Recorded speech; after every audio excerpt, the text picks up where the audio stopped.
الحياة بقت صعبة وانا هعمل لكم شاور هيكلف اكتر حاجة 10 جنيه.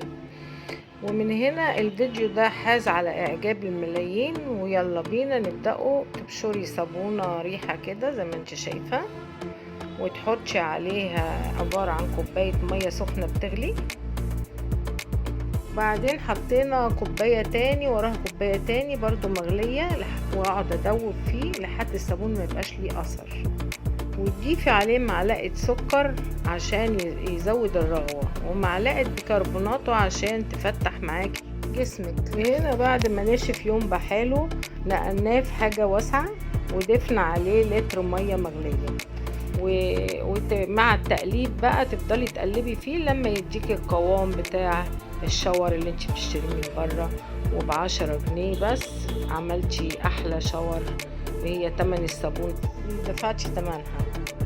يفضي عليه كيسين شاور من اللي بيتباع جاهز بره، وبقى قلبيه كويس. بعدين تضيفي معلقتين كبار من ماء الورد ومعلقة الكربوناتو، يعني فوق ان هي بتفتح البشرة، لا هي بتخلي معاكي الشاور سايل طول الوقت وتستخدميه عادي، ويفضل طول الوقت محتفظ بقوامه.